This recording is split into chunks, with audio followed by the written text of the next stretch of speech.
Good morning, students. Students, in our previous lecture, we have discussed about the definition of statistics in its plural sense. Okay.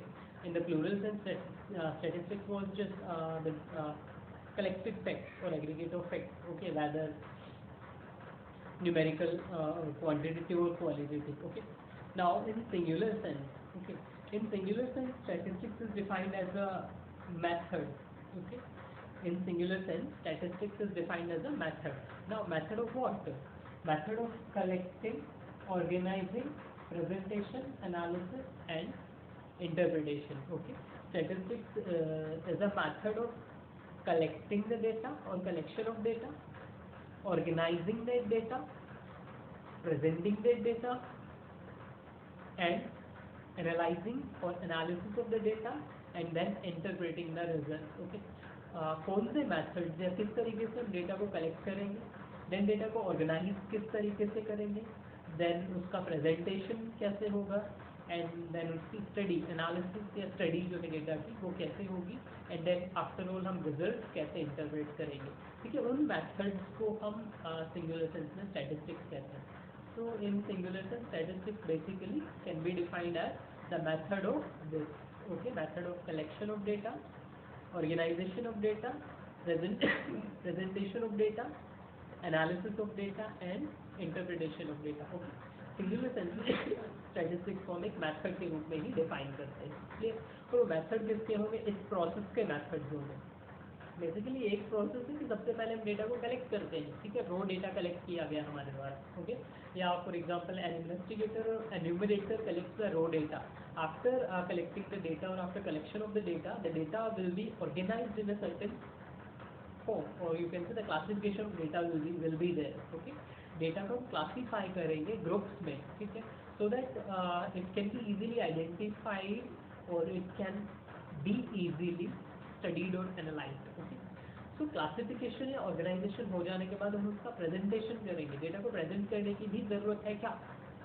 Either in tabular form, bar diagrams और certain other graphs. Okay, data का presentation होगा. ठीक है, so that it can be conveniently studied. Okay, sometimes the graphic data may be easily और conveniently studied, and sometimes the theoretical formation of data और presentation of data और tabular presentation of data can easily be studied. Okay, depend करता है कि data किस तरह का है, उसके अकॉर्डिंग उसकी प्रेजेंटेशन होगी या प्रेजेंटेशन किया जाएगा, बार डायग्राम से किया जाएगा, टेबुलर प्रेजेंटेशन होगी, या फिर like certain other graph. Okay, like ogive हम ड्रॉ करते हैं. ठीक है, तो किस फॉर्म में उसका प्रेजेंटेशन होगा.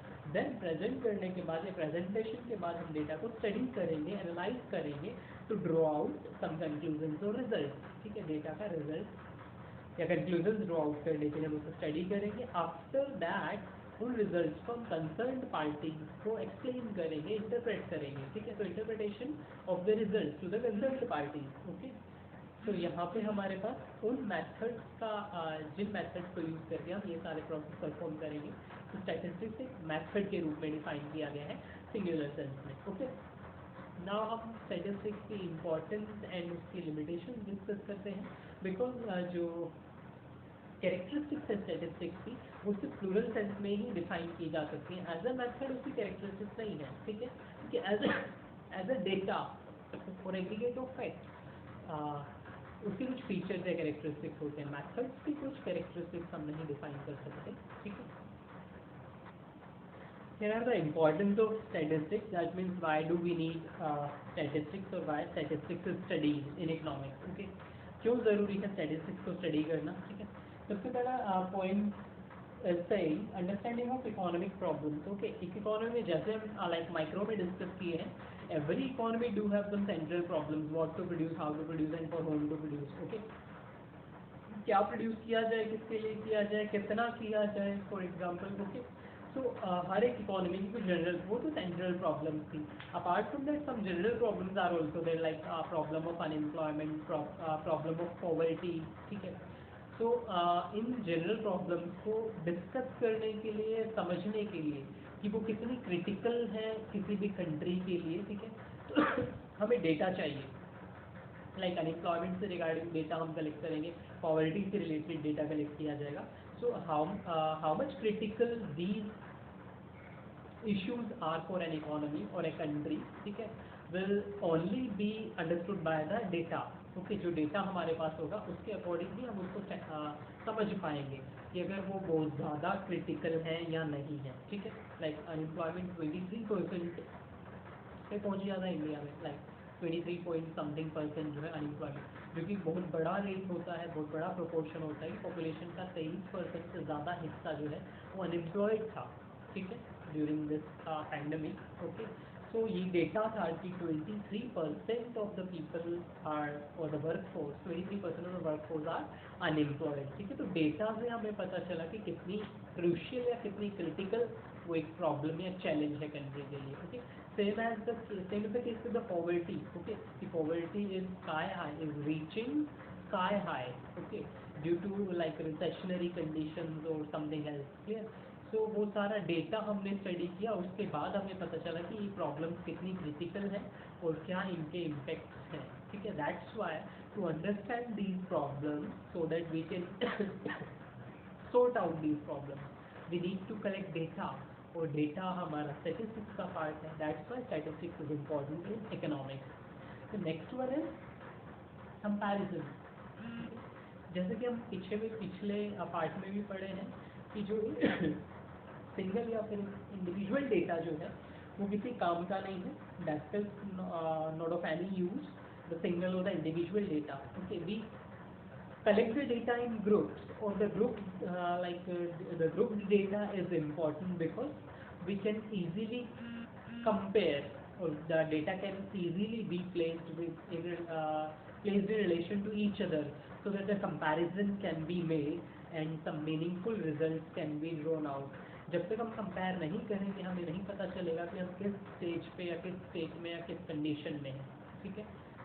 लाइक दो बच्चों के मार्क्स कंपेयर किए जाते हैं तभी हमें पता चलता है कि कौन इंटेलिजेंट है और कौन नहीं. ओके, या फिर हम किसी भी स्टूडेंट के मार्क्स को मैक्सिमम मार्क्स के साथ, लाइक नॉट मैक्सिमम, जो पासिंग क्राइटेरिया हमने रखा है, पासिंग मार्क्स है, उनके साथ कंपेयर करते हैं, तभी पता चलता है कि दैट पर्टिकुलर स्टूडेंट और स्टूडेंट्स आर पास्ड और नॉट.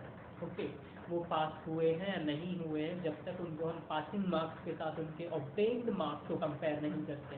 तो हमारे पास यहाँ पे कंपैरिजन हमने किया, and after the comparison we have drawn out the result that whether they are passed और फेल्ड. ओके, तो कंपैरिजन करने के लिए भी, ठीक है, हम स्टैटिस्टिकल डेटा यूज़ करते हैं, या फिर कंपैरिजन भी न्यूमेरिकल डेटा की या स्टैटिस्टिकल डेटा का ही पॉसिबल है, क्योंकि अदरवाइज तो क्वालिटेटिव डेटा है हमारे पास, तो क्वालिटेटिव डेटा के कंपैरिजन से हर बार मीनिंगफुल रिजल्ट निकले ज़रूरी नहीं है, ठीक है. That's why to make comparison we need the statistical data. That's why statistics is important in economics. For example countries की जो पॉवर्टी स्टेटस है उसको हम कंपेयर कर रहे हैं, जीडीपी को कंपेयर कर रहे हैं, ठीक है. तो वो जीडीपी या जो पॉवर्टी है वो एक न्यूमेरिकल डेटा है, ठीक है. तो न्यूमेरिकल डेटा हमारा क्या है, स्टैटिस्टिक्स का पार्ट है. For making comparison, statistics is important. Okay. Next one is verification of economic theories. Okay. Various economists propounded or gave various theories, like theory of demand हम पढ़ते हैं, ठीक है, theory of supply या theory of demand. And apart from various theories है, ठीक है, उन theories को verify करने के लिए, उनके testing के लिए भी हमें statistical methods की ज़रूरत पड़ती है, ठीक है. स्टैटिस्टिक्स में वेरियस मेथड्स हम यूज़ करते हैं, like mean, median, mode. For example central tendencies की अगर बात की जाए, वेरी कॉमन, डिस्पर्सन को छोड़ दें, इंडेक्स नंबर को छोड़ दें. फॉर एग्जांपल इन्फ्लेशन को चेक करने के लिए हम इंडेक्स नंबर यूज़ करते हैं, ठीक है, जो कि हम आगे इन्हीं चैप्टर इसी बुक के चैप्टर्स में पढ़ेंगे, इंडेक्स नंबर, ठीक है. तो इन्फ्लेशन को चेक करने के लिए हम इंडेक्स नंबर को यूज़ करते हैं, ठीक है. सो डिफरेंट जो थ्योरीज हैं उनकी टेस्टिंग के लिए कि क्या कोई पर्टिकुलर थ्योरी जो है वो इस पर्टिकुलर सिचुएशन में फिट बैठती है या नहीं, means whether the particular theory is relevant और not. Okay, depends upon the data. Okay, उस थ्योरी का जो डेटा है जो हम कलेक्ट करेंगे उस थ्योरी को यूज़ करके, क्या वो रेलिवेंट होगा इस पर्टिकुलर कंडीशन या सिचुएशन में या नहीं, ठीक है. तो थ्योरी की टेस्टिंग के लिए, उसकी रेलिवेंसी को चेक करने के लिए हमें स्टैटिस्टिक्स की ज़रूरत पड़ती है. Okay, next one is economic forecasting. Okay, तो फोरकास्टिंग एंड प्रिडिक्शंस इकोनॉमी में ऑलवेज होती रहती हैं, चाहे वो प्राइसेस को लेके हो चाहे डिमांड को लेके हो। दो इम्पोर्टेंट पॉइंट्स हैं हमारे पास यहाँ पे कि वो हम प्राइसेस को लेके फोरकास्टिंग करते हैं या फिर डिमांड को लेके फोरकास्टिंग करते हैं। That mean whether the demand will rise और डिक्रीज और फॉल यू कैन से in the near future, and what will be the effect or impact on the prices of the commodity or product। okay, तो वो सारी forecasting हम data के ऊपर based है। कैसे?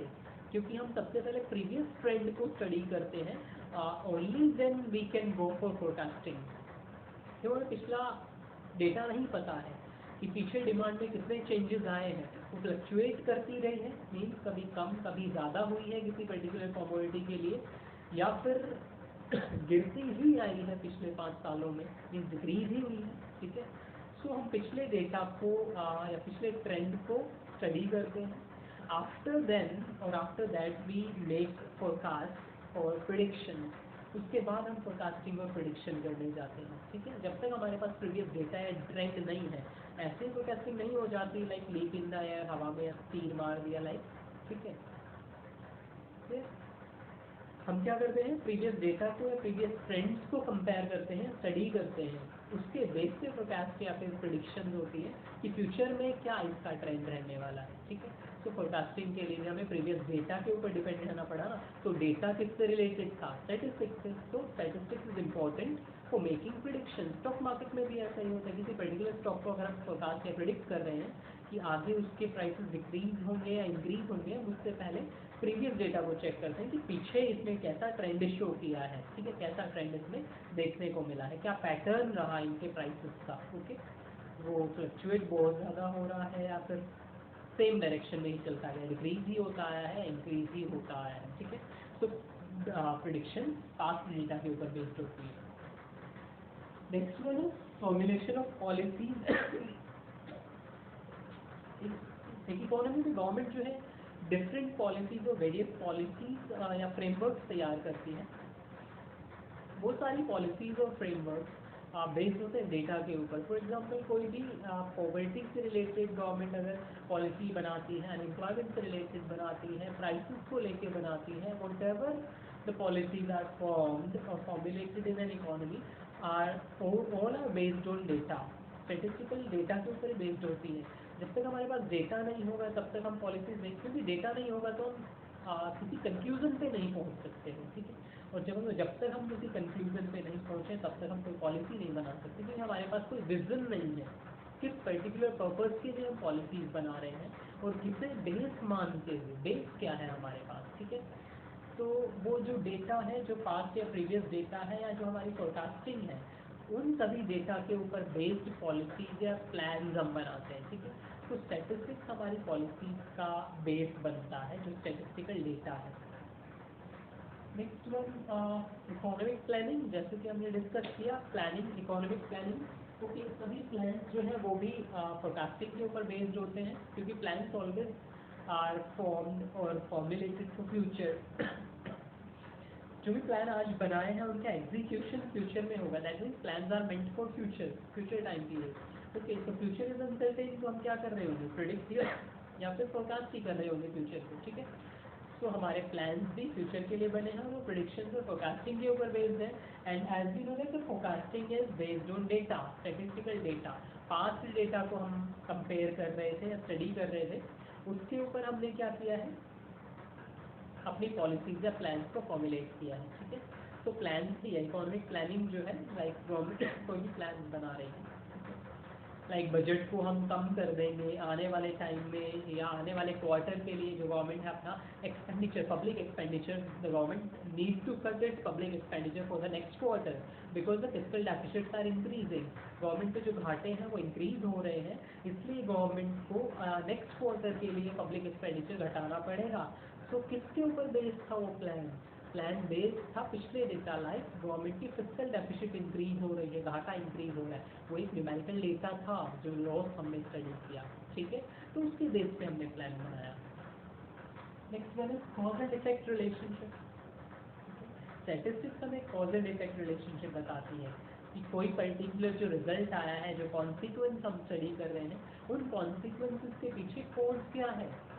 ओके, चाहे वो कॉज लाइक सक्सेस का रहा हो या फेलियर का रहा हो, ठीक है, बट सॉरी कॉन्सिक्वेंस सक्सेस का रहा हो या फेलियर का रहा हो, बट उसके पीछे कोई ना कोई कॉज जरूर रहा होगा। ठीक है, कि पॉवर्टी इंक्रीज हो रही है, अनएम्प्लॉयमेंट इंक्रीज हो रही, the rate of unemployment is consistently rising, what is the reason behind it. Okay, that means एक रीजन रहा है उसके पीछे, एक से ज़्यादा हो सकते हैं, मल्टीपल कॉजेज से मल्टीपल रीजन हो सकते हैं। ठीक है, तो पर्टिकुलर कॉन्सिक्वेंस के पीछे सर्टेन रिजल्ट हो सकते हैं। स्टैटिस्टिक्स उन्हीं कॉज एंड इफेक्ट के बीच में रिलेशनशिप सेटअप करता है। फॉर एग्जांपल हम माइक्रो में चले जाएं तो डिमांड इंक्रीज और डिक्रीज होने के पीछे किसका हाथ था। बहुत सारे फैक्टर्स थे। ठीक है, जो हम फंक्शंस ऑफ डिमांड में हमने पढ़े थे, बहुत सारे फैक्टर्स थे, लाइक प्राइस भी, ऑन कमोडिटी का प्राइस भी हो सकता है, रिलेटेड गुड्स के प्राइसेस भी हो सकते हैं, इनकम ऑफ द कंज्यूमर भी हो सकता है।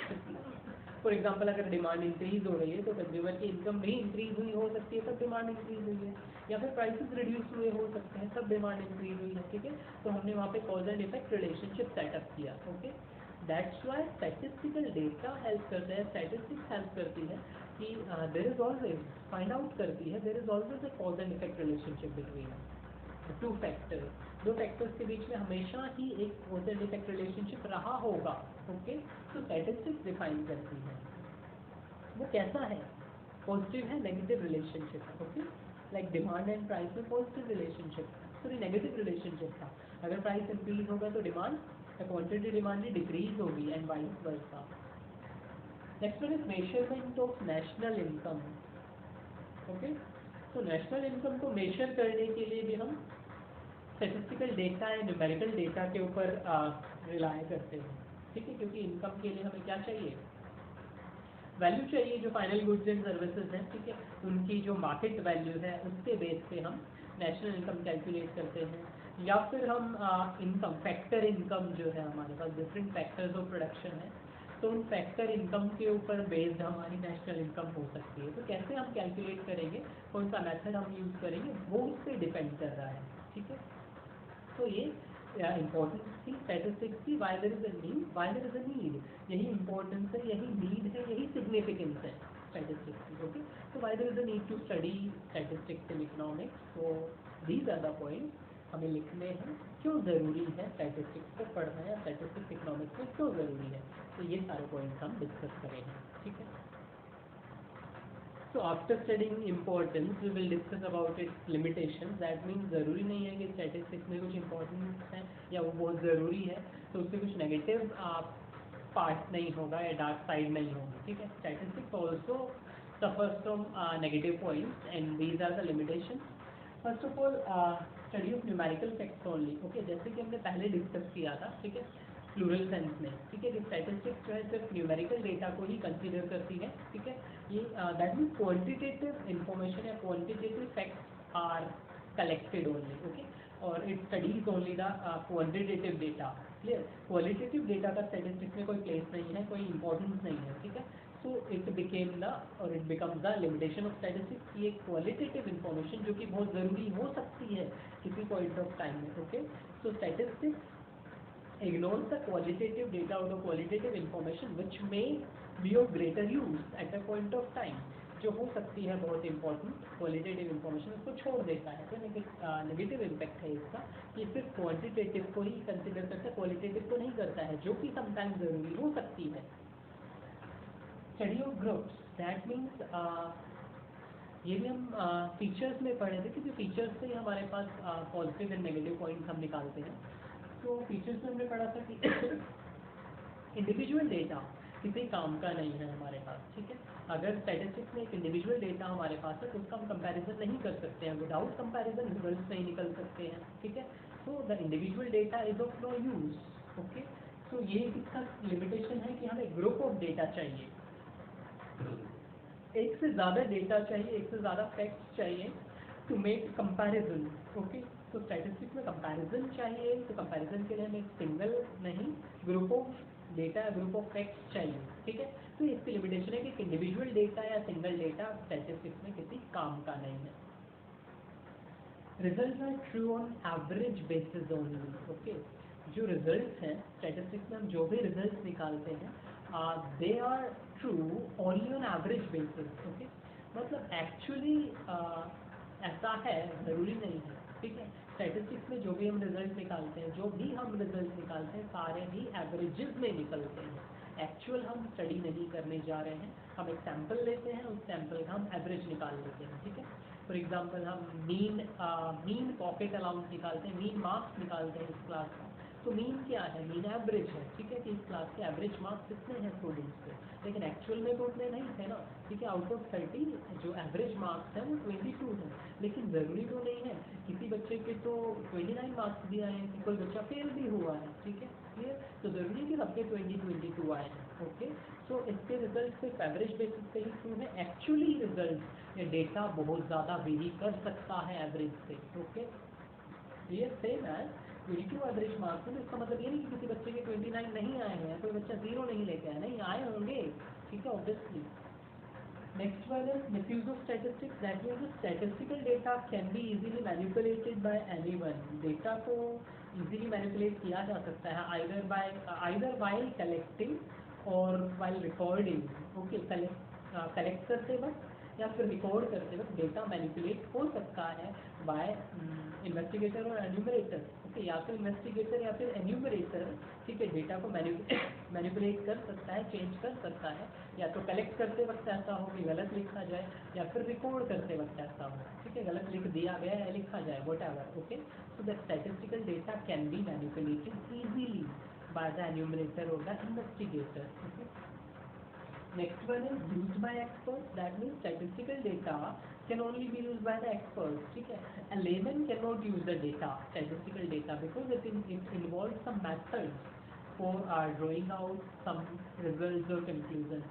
कुछ results या conclusions draw out करने के लिए हम कुछ methods use करते हैं, and these methods are used by experts only. methods को expert ही यूज़ कर पाता है या कर सकता है। तो स्टैटिस्टिकल डेटा हमारा कंक्लूड करने के लिए, रिजल्ट निकालने के लिए कुछ मेथड्स मांगता है, और उन मेथड्स को कुछ एक्सपर्ट्स ही यूज़ कर सकते हैं। ठीक है, तो जो भी that means a lemon can not easily identify और अंडरस्टैंड द रिजल्ट। एक लेमन को इजीली समझ पाए ज़रूरी नहीं है। ठीक है, तो वो जो मेथड्स होंगे उनको एक एक्सपर्ट ही यूज़ करेगा। तो स्टैटिस्टिक्स किसी लेमन का काम नहीं है। तो ये भी एक लिमिटेशन है कि एक्सपर्ट्स की हमें ज़रूरत पड़ेगी।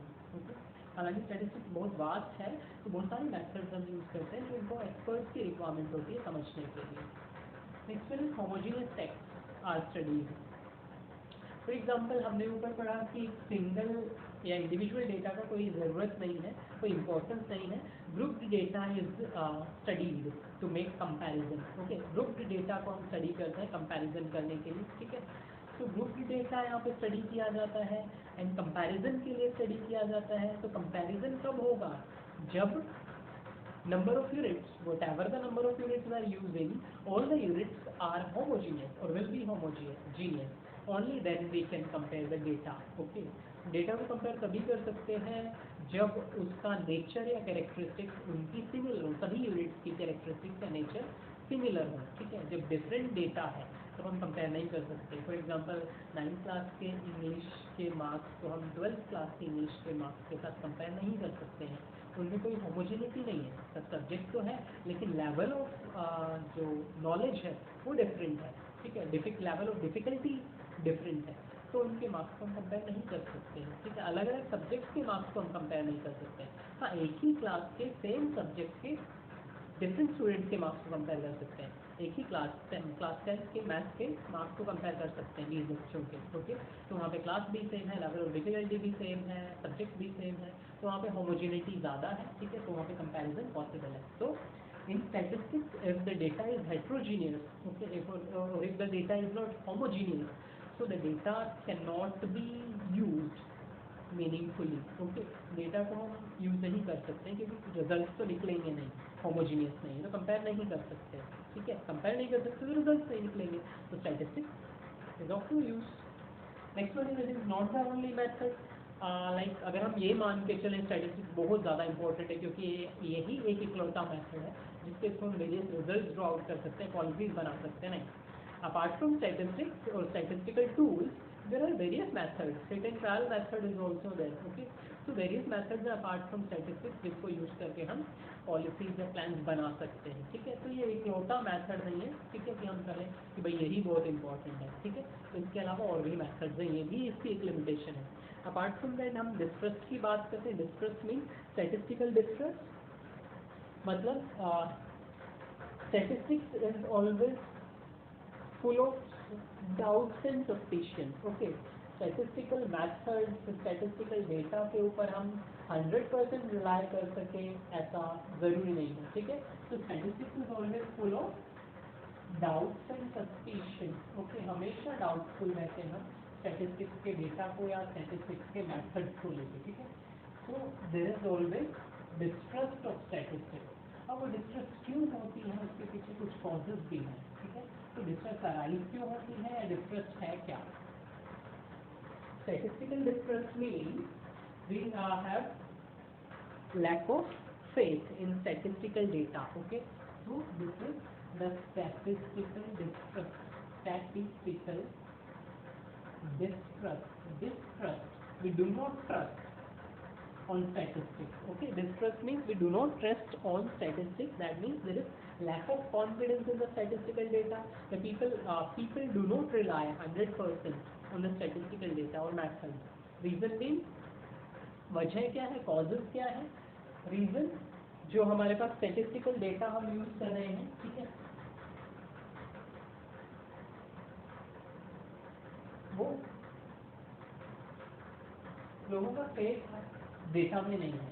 तो lack of faith either in method और इन डेटा और इन द इन्वेस्टिगेटर, ठीक है। लोगों का फेथ नहीं है इन्वेस्टिगेटर में या फिर डेटा में या फिर मेथड्स में। So lack of faith, due to lack of, these are the causes of distrust. ये कॉजेज हैं डिस्ट्रस्ट के, क्यों ट्रस्ट नहीं करते हैं, ठीक है, क्योंकि फेथ नहीं है। किसमें फेथ नहीं है? या तो जो कलेक्ट कर रहे हैं डेटा उसके ऊपर विश्वास नहीं करते, या जो डेटा कलेक्टेड है उसके ऊपर हम विश्वास नहीं कर रहे हैं, या जो मेथड्स है these are full of discrepancies, okay. वो मेथड्स में गलतियाँ बहुत सारी हैं, इसलिए हम उसके ऊपर ट्रस्ट नहीं करते हैं, ठीक है। Maybe out of apart from that there are और क्यों डिस्ट्रस्ट है? Statistics is full of limitation, full of limitation और ड्रॉबैक। स्टैटिस्टिक्स में जैसे कि हमने पीछे डिस्कस की, इतनी सारी लिमिटेशंस हैं कि न्यूमेरिकल डेटा को कंसिडर नहीं, सॉरी क्वालिटेटिव डेटा को, इन्फॉर्मेशन को कंसिडर नहीं करता है, ठीक है। ये समटाइम्स कई मेथड्स वेरीफाइबल भी नहीं होते हैं, वेरीफाई नहीं किए जा सकते हैं, ठीक है। सिर्फ एक्सपर्ट्स ही इनको यूज़ कर सकते हैं। लाइक बहुत सारी लिमिटेशन स्टैटिस्टिक्स की है, इस वजह से भी लोग इसके ऊपर ट्रस्ट नहीं करते हैं। नेक्स्ट वन इज देयर बायस या हाईली बायस, ठीक है। जैसे हमने पिछली लिमिटेशन में पढ़ा, manipulated, the data can be easily manipulated. Data को हम इजीली मैनिपुलेट कर सकते हैं, कब? या तो कलेक्ट करते वक्त इन्वेस्टिगेटर या एन्यूमरेटर मैनिपुलेट कर सकता है, कैसे? वो बायस हो जाए, या बायस है, पार्शियल है, भेदभाव कर रहा है, ठीक है, डेटा को गलत दिखा दिया गया है, गलत रिकॉर्ड कर दिया गया है, ठीक है। सो बायसनेस की वजह से भी लोग उसके ऊपर ट्रस्ट नहीं करते हैं, लैक ऑफ ट्रस्ट है, ठीक है। So that's why statistical distrust arise, okay. Next one, एक और हमने लिमिटेशन पढ़ी थी, मिसयूज ऑफ डेटा। तो statistical data can B misuse easily, ठीक है। स्टैटिस्टिकल डेटा को मिसयूज किया जा सकता है इजीली, कैसे? चेंज कर दो, ठीक है, मैनिपुलेशन करके उसका मिसयूज हो रहा है। एक्चुअली फॉर एग्जांपल अनएम्प्लॉयमेंट है एक्चुअल में बहुत ज़्यादा, लेकिन दिखाई गई बहुत कम है, ठीक है। That is the manipulation and misuse है वो उसका, ठीक है। तो डेटा कैन इजीली, जो डेटा इजीली मैनिपुलेट हो सकता है उसका इजीली मिसयूज भी हो सकता है, ठीक है। तो लोग मानते हैं कि मिसयूज होता है या मिसयूज हो सकता है डेटा का, इसलिए स्टैटिस्टिक्स के ऊपर बहुत ज़्यादा ट्रस्ट नहीं किया जाता है, ठीक है। सो कलेक्शन में गलतियाँ हैं या रिकॉर्डिंग में गलतियाँ हैं, ठीक है, या फिर हमारा जो एन्यूमरेटर या इन्वेस्टिगेटर है वो ही बायस्ड है, पार्शियल है, ठीक है, या फिर उसकी बहुत सारी लिमिटेशन हैं, या फिर उसके मेथड्स को हम वेरीफाई नहीं कर सकते हैं, या फिर ये फेथ नहीं रखता है, ठीक है, या फिर यू कैन से only quantitative information it uses, qualitative को हम छोड़ देते हैं, जबकि the qualitative information might be of certain use, ठीक है।